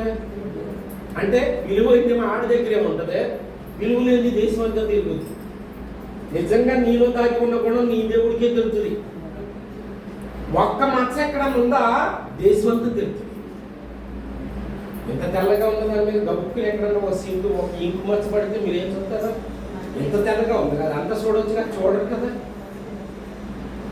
ఖచ్చితంగా అన్ని తినమన్నా దాంట్లో దేవాది దేవుడు అన్ని లక్షల వేల ఫలాలు తినరా బాబు, ఈ ఒక్కటి వద్దురా అన్నాడు. దేని మీద పడింది దృష్టి? వద్దన్న దాని మీద పడింది. వాడు మొత్తం తెల్లగా పెయింట్ చేసేసి దయచేసి ఎవరు చేతులతో తాకరాదు అని రాస్తుంది అనుకోండి. ఇక్కడ యేసు ప్రభు వచ్చి ఇక్కడ మాట్లాడుతున్నా సరే మీరేమనుకుంటారు తెలుసు, ఇది అయిపోయింది కాబట్టి అంటుకుంటే ఏమవుతుందో చూద్దాం అనే ఆలోచనతో ఉండి కనీసం మొత్తం అంటుకోపోయినా ఇట్టన్నా అంటారు. ఖచ్చితంగా ఇన్ని సుఖాలు ఇచ్చినటువంటి దేవుడు, ఇన్ని రకాలుగా నడిపించినటువంటి దేవుడు, మీరు అర్థం చేసుకోండి. వాళ్ళ గురించి మాట్లాడుతున్నా, నేను మన గురించి మాట్లాడుతున్నా. మనకి సుఖాలు ఎక్కిపోయారు, మీరు నమ్మడం నమ్మప్పుడు దేవుడు ఇచ్చిన ఎక్కిపోయారు. దేవుడికి స్తోత్రం. ఏది ఎప్పుడు కావాలో, ఏది ఎప్పుడు అవసరమో దేవుడికి ఏం తెలుసో. ఇది గొప్ప సూత్రం అండి. మీ ఆరోగ్యం పాడు చేసుకోవద్దండి, ఇవ్వలేదని పాడు చేసుకోవద్దు. ఇస్తే ఇచ్చింది ఉంటుంది కానీ తీసుకునేవాడు ఉండడం. అడ్డగోలుగా ఆ దేవుడి మీద సడుకుంటే వారిలో అనేకులు ఎందుకు సంహరించబడ్డారంటే ప్రధాన కారణం ఏంటంటే సడుగుడే. ఇచ్చిన దాన్ని బట్టి స్తోత్రం చెల్లించుకోకుండా ఇవ్వని దాన్ని బట్టి సడుకోవడం మొదలెట్టారు. తెలీదా దేవుడికి? తండ్రికి తెలీదా బిడ్డకి ఏది ఎప్పుడు ఇవ్వాలండి? ఏడుస్తున్నాడు, బాధపడుతున్నాడు, ఆడు కొన్నాడు, ఈడు కొన్నాడు అని చెప్పేసి మీరు నమ్మరు. గుడివాళ్ళు విద్యాలయాల్లో పనిచేస్తుంటే ఒక రోజున అదేంటిది అందులో తక్కువకు వస్తాయి అన్ని వస్తువులు అని దాంట్లో ఏదో ఉంటుంది షాప్లో పేరు డిమార్ట్. మధ్యాహ్నం నుంచి సెలవు ఇచ్చారు. ఎందుకో డిమార్ట్కి వెళ్తున్నాం, స్టాఫ్ అందరం వెళ్తున్నాం, ఊరికే సరదాగా చూద్దామని వెళ్తుంటే మాతో పాటు ఒకడు వచ్చాడు. ఎంతోడాడు ఆడు సెకండ్ ఇయర్ చదువుతున్నాడు, సిఈసి గ్రూప్. లోపలికి వెళ్తుంటే మేమందరం వెళ్ళిపోతున్నాం. అది వెళ్ళేటప్పుడు చెక్ చేస్తారు కదా అక్కడ ఎంట్రన్స్లో, అదేదో పెట్టి స్కాన్ చేస్తారు కదా, ఏదైనా మారణాయుధాలు లేకపోతే ఇంకేమన్నా తుపాకులు తోటాలు ఏమైనా పట్టుకొద్దంటే చెక్ చేస్తే అది సిగ్నల్ కుయి మంచి సౌండ్ వస్తుంది కదా. మేమందరం వెళ్ళిపోయే మామూలుగానే, ఈడు వస్తుంటే మాత్రం సౌండ్ వచ్చేస్తుంది. ఆ కుర్రాడు వస్తుంటే సౌండ్ వచ్చేస్తుంది. ఏంట్రా అని చెప్పేసి ఆయన ఆపేశారు. అక్కడే వెళ్ళిన స్టాఫ్ అందరూ దగ్గర 20 మంది దగ్గర స్టాఫ్ ఉన్నాం. మేము లోపలికి వెళ్ళి అక్కడ నుంచున్నాం. ఆడు మాత్రం బయట ఆపేశారంట. ఏంట్రా అంటే ఆ శరీరం అంతా రావట్లేదంట, ఇనపరాట్లు ఉన్నాయి కాళ్ళల్లో చేతుల్లో. ఏం జరిగింది? ఇంటర్మీడియట్ ఫస్ట్ ఇయర్లో వాళ్ళ అమ్మని ఏడిపించి వాళ్ళ అమ్మని టార్చర్ పెట్టేసి 1,75,000 అదో రకమైన జంతువులు లాంటి బండి కొనుక్కున్నాడు. దాని మీద కూర్చుని తోడటం కూడా కాదు, మళ్ళీ ఎక్కడో కూర్చుంటాడు చివర ట్యాంక్ మీద పడుకోవాలి ఇట్టగా. మరి ఇట్ట ఎంతకాలం ఉంటాడు మనిషి బండి మీద? ఇట్టా ఉండాల్సిన వెన్నుముక ఇట్ట అయిపోతే ఏమవుతుందండి? ఎక్కువ కాలం ఇట్టాకే ఉంటే బండి కొన్న ఇంచుమించు 40-45 రోజులకి యాక్సిడెంట్ అయింది. ఊళ్ళంతా రాడ్లు వేస్తారు. ఇప్పుడు ఈ లోపలికి వస్తుంటే ఐరన్ రాడ్లు లోపల ఉండటం వలన అది కుయ్యి మనిషి అవుతారు. ఎందుకు చెప్తున్నానంటే, ఎందుకు పొందాలమ్మా అడక్కడికి అడిగాడు, తండ్రి లేని వెంట కారణాలు అన్నమాట. లేకపోతే వాళ్ళ పెదనాన్న కొడుకు కొనుక్కున్నాడు, వాళ్ళ బాబాయ్ కొడుకు కొనుక్కున్నాడు, ఏదో ముచ్చటగా ఇవాళ బండి కొనుక్కున్నాడు. ఆ బండి వెనకాల సీట్ వెనకాల ఖాళీగా ఉంటుందిగా. నిలకాక మొన్న చెప్పుకుంటే సిగ్గు చేయడు. ఆ సంఘం నుంచి అది సేమ్ అలా కొనిపెట్టింది ఆవిడ. నెల తిరగపోయేటప్పటికి ఆ బండి వెనకాల ఒక అమ్మాయిని ఎక్కించుకుని ఇంటికి తెచ్చేసాడు. అందరూ కలిసి మన సేవకులు కూడా ఆ పెళ్లి చేశారు. నేను చేయను అన్నానని తీసుకొచ్చిందానికి నా వల్ల కాదు, నన్ను అందుకు పెట్టలేదు. నేను రోజు చెప్పేది ఏంటి నేను చేద్దా అటువంటి నా వల్ల కాదంటే ఓ 10 రూపాయలు ఎక్స్ట్రా ఇస్తానంటే పెళ్లి చేశాడు మన దేవుడి సంఘం పాస్టర్ గారు తీసుకొచ్చినాడు. ఇంత ఈ దరిద్రం అంతా కూడా ఇంత రాజ్యం వెళ్తుంది, సంఘాలలో రాజ్యం వెళ్తుంది. దేవుడి పేరు పెట్టబడినటువంటి బిడ్డల్లో ఈ అపవిత్రత, ఈ దుర్మార్గత, దీనికి కారణం ఏంటో తెలుసా? సుఖాలు ఎక్కువ అవటమే, డబ్బులు ఎక్కువ అవటమే, ఆశీర్వాదాలు ఎక్కువ అవటమే. ఏం తేడా వచ్చి చచ్చారండి వీళ్ళు? ఏం లోటు వచ్చి చచ్చారండి? అరే పగల ఎండేస్తుందంటే రాత్రి ఎన్నిలు దెబ్బ కూడా తాగకుండా దారి కాపాడటానికి మరి ఏంటి లోటు? ఆడి దాహం వేస్తుందని లోపే పంట వెంబడుతుందంటే అర్థం ఏంటంటే ఆడికి తెలిసే లోపే నీళ్ళు ఇచ్చేస్తుంది. దేవుడికి ఇస్తుంది. ఆడికి ఆకలేసే లోపే అన్నం ఇచ్చేస్తుంది, మన్నా కురిపిస్తున్నాడు. పైగా రేపు పొద్దున్న శనివారం మీకు దొరకదు, ముందే జాగ్రత్త పడమని కూడా ముందే చెప్పేశాడు. ఇవాళ సాయంత్రం మీకు పెద్దక్కడ సంపాదించుకోండి, రేపు సంపాదన మీకు రేపు పొద్దున ఆకలైతే మన్నా దొరకదో ఇవాళ సంపాదించుకోండి అని ముందు జాగ్రత్తతో ఇన్ని రకాల ఆశీర్వాదాలు ఏంటంటే సుఖాలు పెరగటం వల్ల తేడా వచ్చిందా? ఒక తల్లి సెంటర్కి వెళ్ళి 2 పూల మొక్కలు కొనుక్కున్న మనసు ప్రశాంతంగా కూడా దీన్ని చుట్టూ పెట్టుకుంటే దేవుడు వాక్యం కూడా చెప్పింది. మీరు చదివేరలేదు, 8 అధ్యాయం ఉంటుంది ద్వితీయోపదేశకాండం. మీరు వెళ్ళండి, నేను చూపించే దేశానికి వెళ్ళండి. వెళ్ళేది చెప్పన్నాడు తెలుసా? మంచి ఇల్లు కట్టించుకోండి. ఇల్లు కట్టించుకోవడం దేవుని చిత్తమే, దేవునికి స్తోత్రం కలుగు. మంచి ఇల్లు కట్టించుకోవాలా? ఎందుకు మరి ఆయన కట్టించుకోవాలా? ఈ ఇంటిని ఆయన కట్టించుకున్నాడు కదా, మరి ఇది ఉంటాకి ఒక ఇల్లు కావాలి కదా. ఆయనకి ఎంత మనం ఆయన ఇల్లు కదా, హెబ్రీ 3:6 ప్రకారం. మరి ఈ శరీరం ఉండడానికి ఇల్లు అవసరం కదా. కాబట్టి ఖచ్చితంగా దేవుడు మంచి ఇల్లు కట్టించుకోమన్నాడు. అంతేకాదు చుట్టూరు మొక్కలు కూడా పెట్టించుకోండి అన్నారు. అంత పొలాలు కట్టించుకోండి అన్నారు. చక్కటి ఏదైనా ఆహ్లాదకరమైనటువంటి పూల మొక్కలు కాయలతోటి ఇళ్ళు ఉండాలి. ఇంకా ఆవుల్ని గేదెలు పెంచుకోమని దేవుని వాక్యం చెప్పింది. కానీ ఒకటి గుర్తెట్టుకోండి, అన్నీ పెరిగిన తర్వాత బలుపు ఎక్కువయ్యి యెహోవా ఎవడు అనకుండా చూసుకోండి. యెహోవా ఎవడంటావురా బాబు, జాగ్రత్తరా. అప్పుడు ఆ ఇల్లు నడిమికి కూలిపోతుంది. సేమ్ ఇక్కడికి జరిగింది కూడా. వీళ్ళకి అన్ని రకాల సుఖాలు దొరికినాయి, అన్ని రకాల ఆశీర్వాదాలు ఉన్నాయి. ఏ కష్టపడి పని చేసేది ఏమీ లేదు. జస్ట్ ఆడేంటి, ఇప్పుడు రెక్కల మీద మోసుకెళ్తున్నప్పుడు ఏం చేయాలి? కూర్చుని ఉండాలి అంతే, ఏమి చేయకూడదు. చిన్నప్పుడు చదువుకున్నా, మీకు గుర్తుందా? తాబేలుని 2 కొంగలు తాబేలు స్నేహం చేత సెల్ వెళ్ళిపోతే కొంగ దగ్గర వెళ్ళిపోతాయి, తాబేలు అట్టగా ఉండిపోతుంది. అరే ఇన్ని సంవత్సరాలు మనం కలిసి ఉన్నాం, దీన్ని వదిలేది ఎట్టగా, దీన్ని కూడా తీసుకుని వెళ్ళిపోతాం. ఏం చేద్దాం ప్లాన్ ఎట్టగా? ఏముంది, వెళ్ళిపోకుండా పూలం పట్టుకుంటే మధ్యలో తాబేలు నోడబడినాం. ఇదంతా చూసింది ఎవరో, ఆ 2 పైన అంటే నీడ కింద అయింది. ఇది చూసింది ఎవరో, నక్క గారు. చూసి కాలుతోటి తాబేలు మీద ఇట్లా ఇట్లా ఇట్లా ఇట్లా తొక్కుతుందంట. ఈ 2 కొంగలు అంటున్నాయంట, ఎట్టి పరిస్థితుల్లో నువ్వు మాట్లాడమాక, మోసుకెళ్ళేది మేము, ఎట్టి పరిస్థితుల్లో నువ్వు నోరు తేరమాక, ఇదే నోరుతో నీకు పట్టుకుంది పొలని, మోసుకెళ్ళేది మేము. ఈ నక్కేం చేస్తుంది, ఆ తాబేలు నీడనే కాలుతో ఇట్లా ఇట్లా ఇట్లా ఇట్లా తొక్కుతుంటే ఇది తట్టుకోలేక మర్చిపోయి మర్చిపోయి నువ్వు నా నీడను పట్టుకోగలవు కానీ నన్ను పట్టుకోలేవు అన్నావు అనుకుంది. అల్లా ఎందుకని అనే రోజు నోరు తెరవాలిగా, నోరేమో పొలం పట్టుకుంది కదా, తప్పించిందాడేటప్పటికి గబగబా నాక ఇంతకు నేనేం చెప్పదలుచుకున్నట్టే కథ చెప్పాలనుకుంటున్నా. ఆయన మోసుకెళ్తున్నప్పుడు నీ సొంత ప్రయత్నాలు వద్దు, నువ్వు అట్టు ఉండు. నీ సొంత ప్రయత్నాలు వద్దు, నువ్వు అట్టు ఉండు. ఒక సూపు లేనోడిని, ఓ సూపు ఉన్నవాడు రోడ్డు దాటెత్తంటే ఆడు ఏం చేయాలి? సూపు లేనోడు సూపు ఉన్నవాడు తీసుకెళ్తున్నప్పుడు అంతే, ఆ సౌండ్కి ఈ సౌండ్కి ఆడిని కంగారు పెట్టి ఈడిని కంగారు పెట్టేసి ఈడు ఒక్కడే చస్తాడు. వెళ్తే దేవుని వాక్యం గుడ్డోడికి దారి చూపించిన ఎడల ఇద్దరు కలిసి కొండలో పడుతుంది కదా. వీడు గుడ్డోడు కాదుగా, మరి వీడు గుడ్డోడు కదా, అతను గుడ్డొత్తును. మరి అతను నడిపిస్తున్నప్పుడు ఏం చేయాలి? నేనేం చెప్పవచ్చు, నా ఉద్దేశం ఏంటంటే, బాప్తిస్మం పొందావు, మారుమనసు పొందావు, పశ్చాత్తాపం పొందావు, రొట్టె ద్రాక్షలో పాలుపంపులు పొందావు. దాని పరమార్థం ఏంటో తెలుసా? నువ్వు ఆయన భుజాల మీద ఉన్నావు అని అన్నావు. ఆయన నడిపిస్తున్నప్పుడు నువ్వు ఊరికే నిలుచుండో. దేవునికి స్తోత్రం. అంతే. ఆ తర్వాత మీకు తెలుసు, అది తీసుకెళ్ళింది.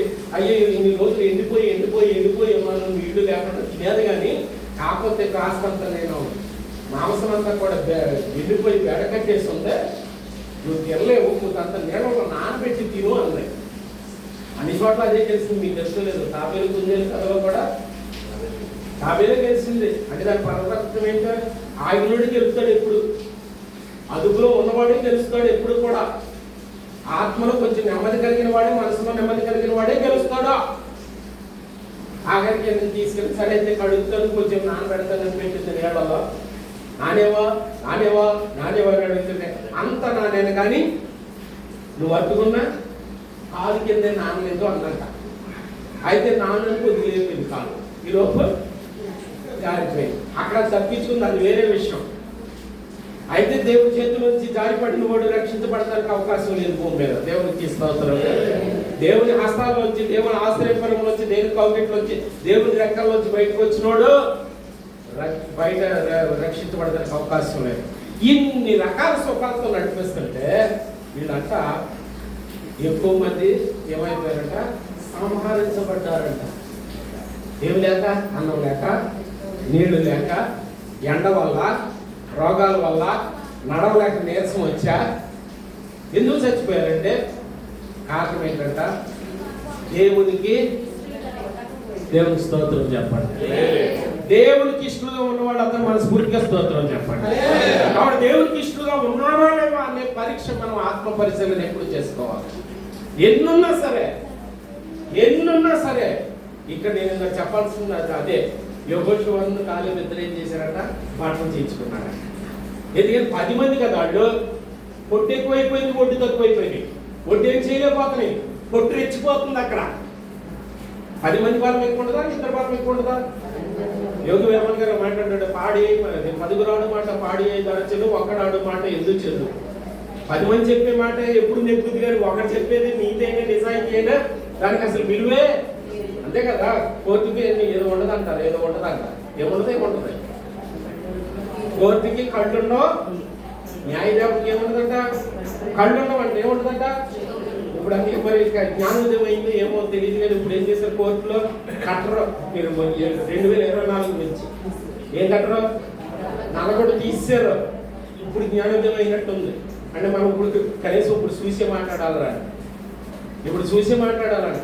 ఎన్ని చేసినా సరే కొంతమంది మనల్ని తప్పుగా అనుకోమాకండి. మన ఉత్తరప్రదేశ్లో జరిగింది కదా, 30 మంది చనిపోతే ఏమన్నారు తెలుసా? ఇన్ని కోట్ల మంది వస్తున్నప్పుడు 30-40 మంది చనిపోతే దాన్ని పెద్దగా పట్టించుకోవాల్సిన అవసరం, దాని గురించి పెద్దగా బాధపడాల్సిన అవసరం నిజమేనా? ఒకవేళ గవర్నమెంట్కి అధికారులకి పట్టించుకోవాల్సిన అవసరం, బాధపడాల్సిన అవసరం లేదేమో, కానీ ఆయన పోగొట్టుకున్న వాళ్ళు వాళ్ళకు ఉండదా? ఖచ్చితంగా ఉంటుంది కదా. ఎన్ని ఏర్పాట్లు చేసినా సరే, అరే దేవుడు ఇన్ని ఏర్పాట్లు చేసినా సచ్చారండి వీళ్ళందరూ. అది 30-40 మంది చనిపోయారు అక్కడ. కానీ ఇక్కడ దేవుడు చేసిన ఏర్పాట్లు అన్నీ అది ఒకటే ఉందని చెప్పడానికి లేదు అసలు. మరి ఎందుకు చచ్చారు?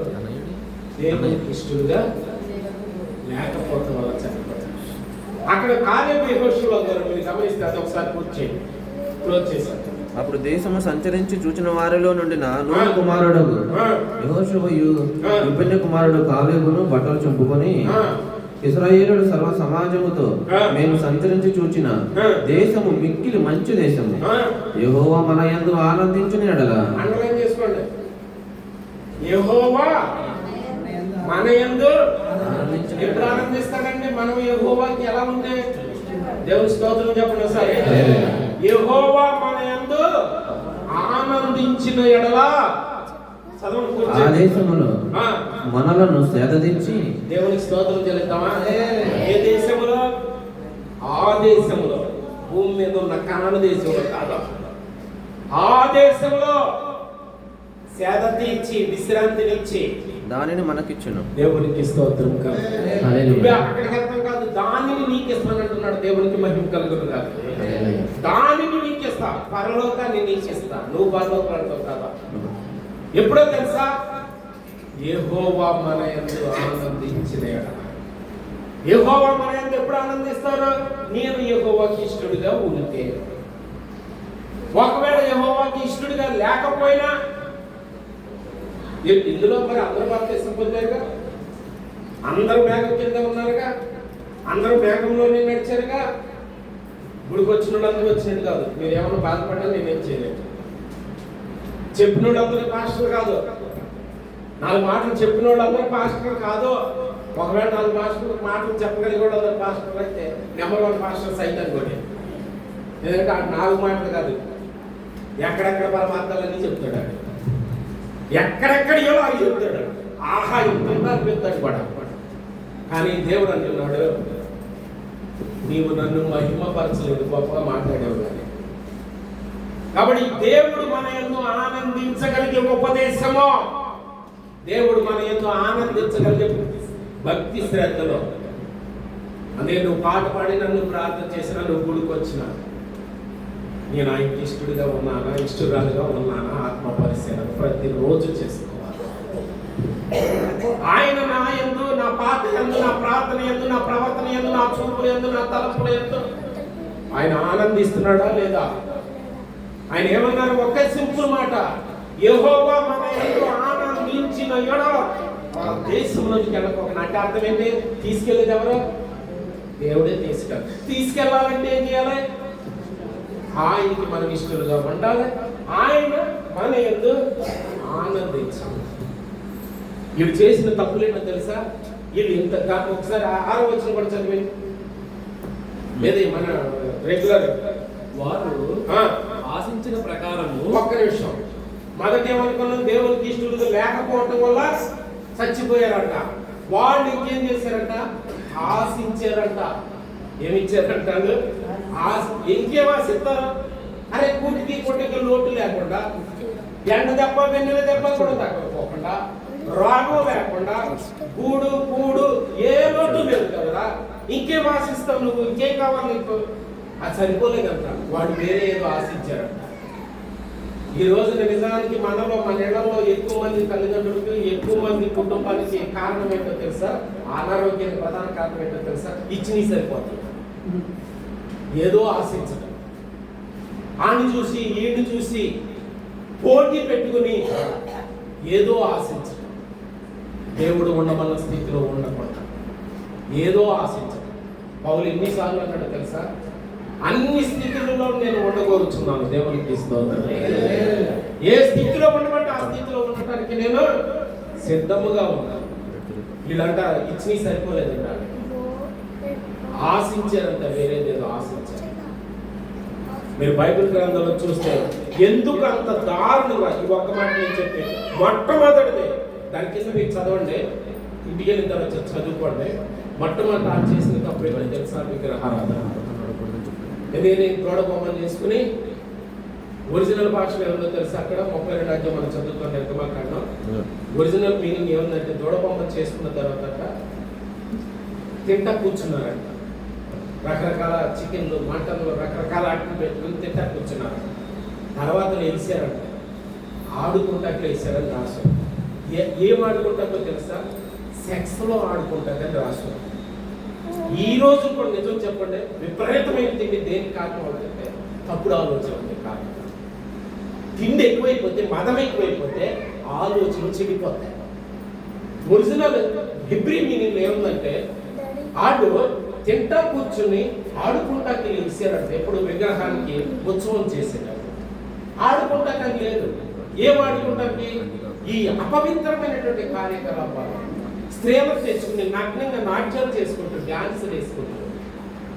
12 గోత్రాలు లేవీలు దేవుడు ఎందుకుంటారు? ప్రధాన కారణం అక్కడే. ఒరే నా ఓడు ఎవరు, నా తరపు నుండి ఎవరు, ఎవరు మోర్చే అన్నప్పుడు ఎవరు వచ్చారు? ఇతరులకే లేవీలు వచ్చారు. ఎవరు చంపారు? మిగతా వాళ్ళందరినీ లేవీలే చంపారు. ఆ నాడిని నరుకుని చచ్చేదని చేశాడు దేవుడు. కేవలం కారణం ఏంటో తెలుసా? దేవుడికి ఇష్టంగా లేకుండా చేసే పనులు. మొట్టమొదటిది కేవలం మొట్టమొదటి ఏంటంటే, వాళ్ళు అంతమంది నాశనం అయిపోవడం ప్రధాన కారణం ఏంటంటే విగ్రహారాధన. విగ్రహారాధన అంటే పప్పెట్టుకోవటం, ఆడెవడో పలహారం విద్య తింటాం, ఇవి కాదండి. విగ్రహారాధన అంటే అర్థం ఏంటంటే, దేవుడు ఇష్టం లేని పని చేయటమే విగ్రహారాధన. దేవుడికి ఇష్టం లేని చేయటమే విగ్రహారాధన. మొట్టమొదటి కారణం అది. బైబిల్లో మీరు చూసినట్టు 10వ అధ్యాయం 7వ వచనంలో 7వ మాట అదే ఉందాక. చదవండి ఒకసారి తొందరగా. 8 చదవండి. 8 7 నుంచి చదవండి. ఈ మాట ఎక్కడ ఉందో తెలుసా? నిర్గమకాండం దూడబొమ్మలు చేసుకున్నప్పుడు ఉన్న మాట అది. ఏం చేద్దాకంట? జనులు ఏం చేస్తున్నారట? తింటాకే. నిజం చెప్పండి, ఈ రోజున బార్లు, బీర్లు, ఆ షాపులు, ఆ డాబాట్లు, రోడ్డు మీద కాట్లు కాదు. అది కాదు అసలు. తిండి తక్కువ, తాగేది ఎక్కువ కదా. సీసాలు లేకుండా తిండి ఎవడని తింటున్నాడా? టేబుల్ మీద సీసాలు లేకుండా తిండి ఎవడని తింటున్నాడు? కేవలం యేసు ప్రభు భూమి మీదకి రావడానికి 4,000 సంవత్సరాల ముందే దేవుడు కళారా చూస్తాడు ఈ పని. వాళ్ళంట తింటాకి కూర్చున్నారట, తింటాకి తాగుతాకి కూర్చున్నారట. దేనికి లేపుతున్నారట? ఆడవుతో సింధులు ఇళ్ళకి లేపుతున్నారని రాసింది హెబ్రీ.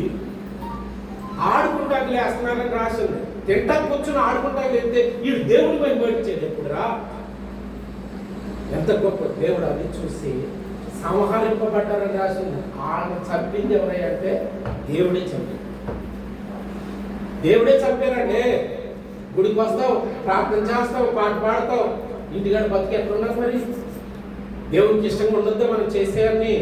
నేను ఇశ్రాయేలు గురించి, కొరింథీయుల గురించి నేను మాట్లాడతలేదండి. ఈ పాట మనకే. మనం మేఘం కింద ఉన్నాం, మనం బాప్తిసం పొందామండి, మనం రొట్టెలో భాగమై ఉన్నామండి, మనం ఒక పాత్రలోనే తాగామండి, ఒక బండదే ఆత్మ సంబంధమైన ఆహారమే ఇప్పటికప్పటికి మనకి వాగ్దానం చేయబడి తెలుసుకుందే. మనం ప్రయాణంలోనే ఉన్నాం. మరి వెళ్తామా? అందరం వెళ్ళే నిశ్చయిత నీకుందా? జీవగ్రంథంలో నీ పేరు రాయబడుతుందనే దమ్ము నీకుందా? ఒకడు ప్రార్థన చేశాడు, ఓ దమ్ము ఆ ప్రార్థన ఒళ్ళు నిక్కబొడి చేద్దాయి. 2 రాజుల గ్రంథం త్వర ఒకసారి 2 రాజుల గ్రంథం 20 అధ్యాయము, 2 రాజుల గ్రంథం 20 ఆ ప్రార్థన అంటే అది 20 అధ్యాయము 3వ వచనం చూడండి ఒకసారి త్వరగా. చూడండి, ఒక వ్యక్తి ప్రార్థన చేస్తున్నాడు, ఒక మహారాజు ప్రార్థన చేస్తున్నాడు. ఏమంట? ఏ హృదయం అంట అయింది? ఒరే, మీరు ఇష్టం లేకపోవడం వల్ల సత్యారని దేవుడు అంటున్నాడు. ఇగో నిన్ను నేను తీసుకెళ్ళిపోయే టైం వచ్చిందని దేవుడు ఒక నోటీస్ పంపించాడు ఒక రాజుకి. అప్పుడు ఈ రాజు చేస్తున్న ప్రార్థన చూడండి, ఏమంటున్నాడు దాని గురించి? నేను ఎటువంటి వాడిని? యథార్థ హృదయుడునై దేవుడికి స్తోత్రం చెల్లిస్తాను. నిజంగా ఈ దమ్ముందా మన ప్రార్థనలో? నీ సన్నిధిలో నేను ఎట్లా నడుచుకున్నానయా? నా హృదయం ఏంటో నీకు తెలీదా? నా లోపల ప్రవర్తన ఏంటో నీకు తెలీదా? లోపల నీ మీద నేను ఎంత ఆధారపడ్డానో నీకు తెలీదా? నా పబ్లిసిటీ, నేను ఒక ఇశ్రాయేలుకు రాజును కావచ్చు, ఇన్ని సంవత్సరాలు ఇశ్రాయేలు దేశాన్ని పరిపాలించవచ్చు, కానీ నేను నా లోపల నీకు భిక్షగాడిని. నేను నీ దగ్గర భిక్షమెత్తుకునే బానిస. నేను నా ఆంతర్యం ఏంటో నీకు తెలీదా? నన్ను ఎప్పుడు తీసుకుపోతావో ఎట్ట మాట్లాడుతున్నాడో చూడండి, చదవడం సరే. దేవునికి స్తోత్రం చెల్లించండి. ఎంత బలం అంటే నాకు అర్థమవుతుంది. నిజంగా చిన్న పొరపాటు కూడా చేయకుండా బతికితే ఆ బతికి ఎంత బలం అంటే మనిషికి, మనసులో కానీ, చూపుల్లో కానీ, ఆలోచనలో కానీ దేవుడికి అయిష్టం ఏమీ చేయకుండా బతికితే అది ఎంత మనిషికి ఆరోగ్యం అంటే. అరే, దేవుడిని పిలిస్తే చిన్న దిగి రావాలంటే, వాకాన్ని పిలిస్తే ఒక్క దెబ్బతో నీ ఇల్లు సర్దుకొని నీ టైం అయిపోయింది, నీ దీపం ఆగిపోతుంది, ఈ దీపాన్ని చక్క పెట్టుకోనగానే దెబ్బతో పరిగెత్తుకెళ్ళి మోకాళ్ళేసి ప్రార్థన చేస్తున్నాడు. నా అంతరంగం నీకు తెలీదా? నా యథార్థత ఏంటో నీకు తెలీదా? నా బుద్ధి ఏంటో నీకు తెలీదా? బతికినంతకాలం నా ప్రవర్తన ఏంటో నీకు తెలీదా? అప్పుడు తీసుకుపోతున్నా చదవడం సార్.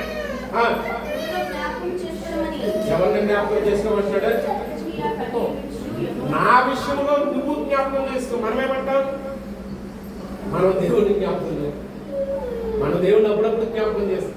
ఈయన ఏం బతిమాడుతున్నాడంటే, నా ప్రవర్తన ఏంటో, నా ఆలోచన ఏంటో, నా బుద్ధి ఏంటో, నా అంతరంగం ఏంటో ఒకసారి జ్ఞాపకం చేసుకో.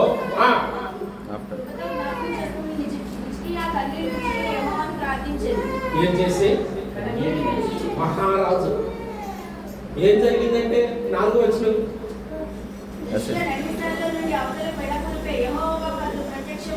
ఏంటి ఏం జరిగింది ఏమి అడగలేక దేవుడు దెబ్బతో తను అనుకున్న మాటలే మార్చేశాడు.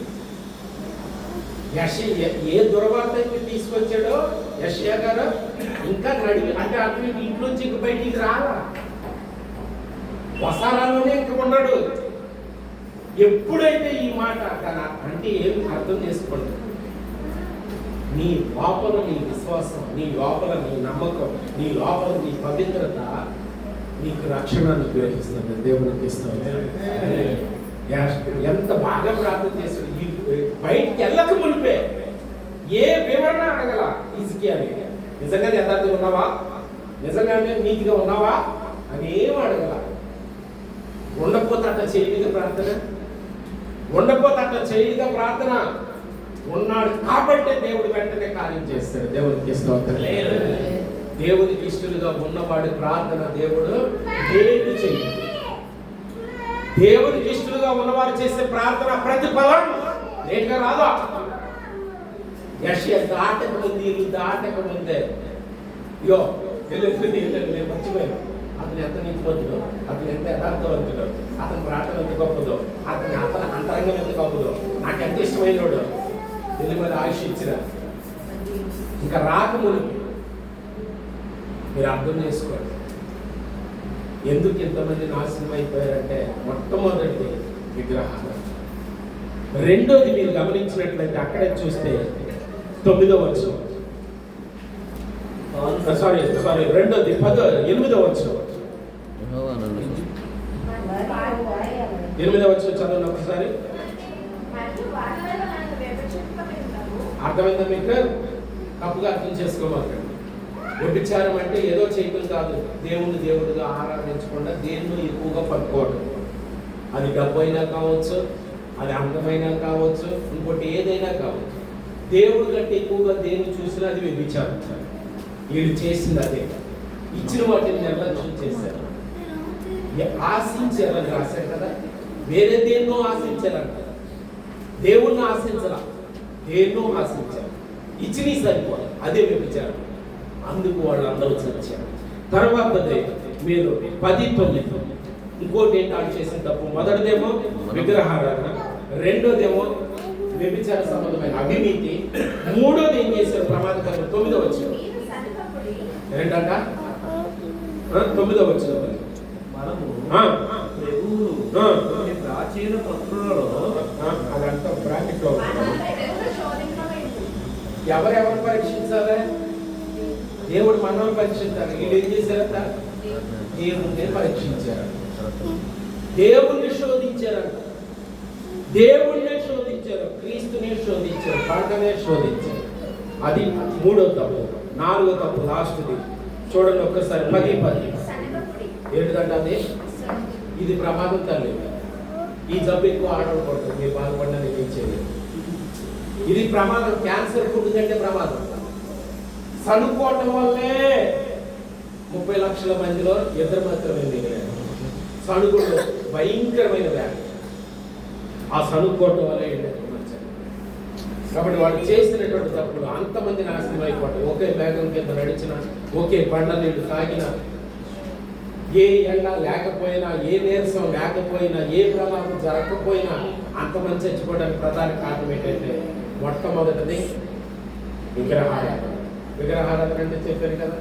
రెండోది అవినీతి, నీతి లేకుండా బతకడం. మూడోది దేవుని మీద సడుకోవడం. అలాగే మరి 4వది దేవుణ్ణి ఏదో ఇంకా ఇవ్వలేదు.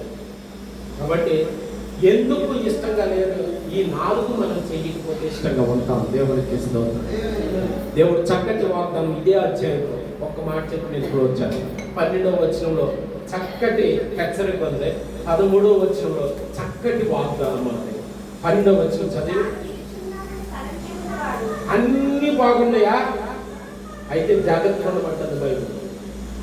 ఏ ఇబ్బంది లేదా? అయితే జాగ్రత్తగా ఉండమంటుంది బైబిల్. జాగ్రత్తగా చూడండి, ఆ వాక్యం చూడండి. 12వ వచనం ఇదేమో హెచ్చరిక, ఇది నోటీసు. 13వ వచనం ఏమో ఒక భరోసా. 12 చదవండి జాగ్రత్తగా. అన్ని బాగున్నాయి అంట. ఇది నోటీస్. ఆరోగ్యం బాగుంది, ఇంట్లో పరిస్థితులు అన్నీ బాగున్నాయి, పడకుండా జాగ్రత్త. ఆత్మీయ స్థితిలో పడకుండా, విశ్వాసంలో పడకుండా, అవిత్రతలో పడకుండా, నీతిలో పడకుండా, వ్యభిచారంలో పడకోకుండా జాగ్రత్తగా చూసుకోమంటాడు. అన్నీ బాగున్నాయి. నిల్చుని ఉన్నటువంటి అతనికి ఆరోగ్యంగా ఉన్నవాడు నిల్చుంటాడు కదా, అనారోగ్యంతో ఉన్నాడు నిల్చోలేడు కదా. అంటే పరిస్థితులన్నీ బాగున్నప్పుడు జాగ్రత్తగా ఉండమంటుంది బయట. అర్థమవుతుందా? మీరు అప్పుడే ఎక్కువగా స్తుతించమంటుంది దేవుడు. తర్వాత చూడండి, ఒకవేళ ఎవరైనా పడిపోయి ఉన్నారా? చదవండి, ఇప్పుడు చెప్తున్నాడు.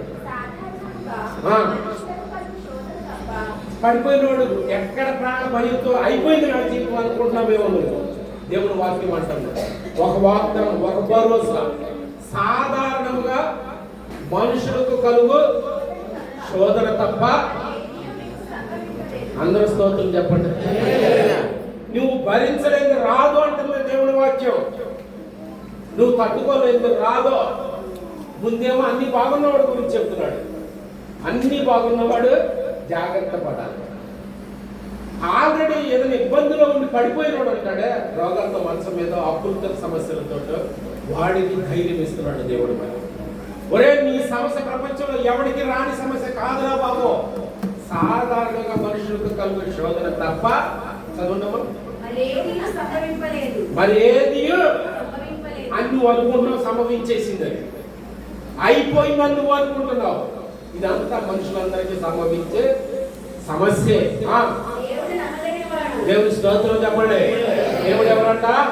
నమ్మదగిన వాడు. బయటకు వస్తారా? మరి ఒకవేళ అటువంటిది ఏదైనా మీ మనసులో ఉంటే దేవుడు ఇస్తున్న భరోసా ఏంటో తెలుసా? నేను నీ కుడి ప్రక్కన నిలిచి ఉన్నాను, నువ్వు మోయలేని బరువు నీ మీద నేను ఎత్తను. ఎవరికి లేని సమస్య నీకు వచ్చిందని నువ్వు అనుకుంటున్నావు. అందరికీ సాధారణంగా కలిగేదే. నువ్వు కంగారు పడమాక, ఏమవ్వదు, నేనున్నాను. సాధారణ మనుషులకు కలుగు శోధన తప్ప మరి ఏదియో మీకు సంభవింపదు. దేవునికి స్తోత్రం. నేను నమ్మదగిన వాడును. అటు ఆల్రెడీ బాగున్నవాడికి చెప్తున్నాడు, ఇటు బాగున్నవాడికి చెప్తున్నాడు. ఆరోగ్యంతో ఉన్నవాడికి చెప్తున్నాడు, అరే జాగ్రత్త, నుంచున్నావు. అనారోగ్యంతో మంచం మీద ఉన్నవాడికి అదే మంచం మీద కూర్చొని చెప్తున్నాడు, ఒరే ఇది నీకేది భరించలేదు కాదురా, ఇదేం ప్రమాదకరమైంది కాదురా, రే నువ్వు అనుకుంటున్నావు తప్పురా, నువ్వు మొయ్యలేదు, నీకు రానివ్వనరా నేను, నీ ప్రాణం తీసుకుపోయే తప్పు నీకు రానివ్వనరా నేను. ఎంత గొప్ప మాట చూడండి. ఆ చదువు ఒకవేళ నువ్వు సహించలేకపోతున్నావా, భరించలేకపోతున్నావా, నలిగిపోతున్నావా, ఏడుస్తున్నావా, అన్నం మానేసావా, నీళ్లు మానేసావా, నిద్ర లేదా, పిచ్చి పిచ్చిగా మాట్లాడుకుంటున్నావా, మతి భ్రమించిందా, తట్టుకోలేని విధంగా ఉన్నావా, ఎవరుతున్నాడో చదవండి.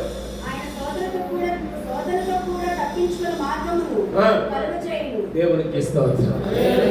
దాని నుంచి తప్పించుకునే మార్గం కూడా, ఆ తలుపు కూడా, ఒకవేళ అదే నువ్వు మొయ్యలేకపోతే కనుక నిన్ను బయటికి తీసుకొచ్చే తలుపు కూడా నేనే తెరుతున్నాను అంటున్నాను.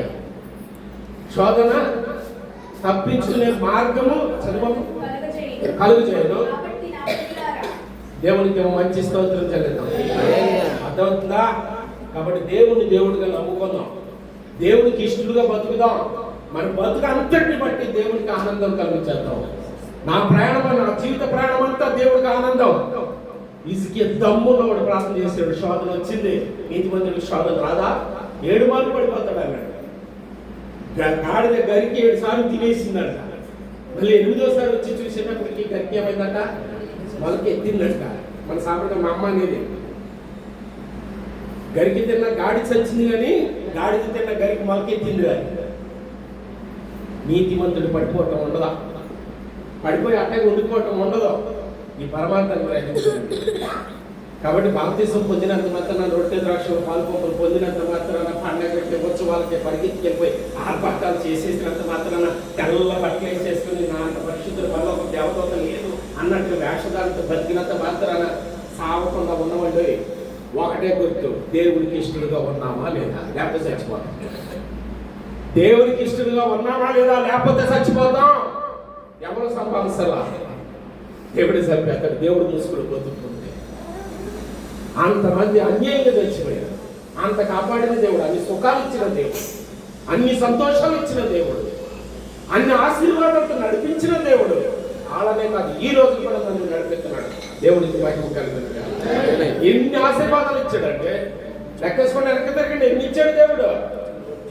నీ వల్ల ఒక ఎంటుకు తెల్లగా, ఒక తెల్లగా, నల్లగా కూడా మారదే. కాబట్టి బాగా అర్థం చేసుకోండి. ఒకటే గుర్తు, దేవుడు సంతోషపడుతున్నాడా లేదా, నా బతుకును బట్టి, నా మాటను బట్టి, నా చూపును బట్టి, నా ప్రవర్తన బట్టి, నా ప్రార్థన బట్టి, నా ఆధ్యాత్మిక జీవితాన్ని బట్టి నా దేవుడు నా యందు ఆనందిస్తున్నాడా లేదా, దేవునికి ఇష్టంగా ఉన్నానా లేదా, అదొక్కటే చూసుకోండి. ఆ అర్థంలో చూసుకోండి. అప్పుడు నువ్వు చేసే ప్రార్థన దేవునికి ఎదుట నిలబెట్టేస్తే. ఈజీగా మోకాడేసి ప్రార్థన చేసేటప్పుడు శాపాన్ని ఇచ్చేస్తున్నవాడు ఇంకా ఇల్లు దాటక మునిపే, వసార దాటక మునిపే మళ్ళీ లోపలికి పంపించాడు. ఆ శాపాన్ని ఆశీర్వాదాన్ని మార్చిన నేను మర్చిపోయినాడు. ఎంత నీకు మంత్రి, ఎంత యథార్థవంతుడో నేను మర్చిపోయా, నాకెంత ఇష్టమైన వాడో నేను మర్చిపోయా. కాబట్టి దేవునికి ఇష్టంగా ఉంటే శోధనలు రావా, వస్తాయి. శోధన నుంచి తప్పించుకునే తలుపు ఆయనే తెలుస్తాడు. దేవునికి ఇష్టం ఒక్క మాట అర్థం చేసుకోండి. కాబట్టి అందరం దేవునికి ఇష్టంగా బ్రతుకుతాం. మన బతుకుని బట్టి దేవుడు మన ఎడల ఆనందించేటట్టు బ్రతుకుతాం. అట్టి కృప దేవుడు మనందరికీ అనుగ్రహించును గాక. Thank you.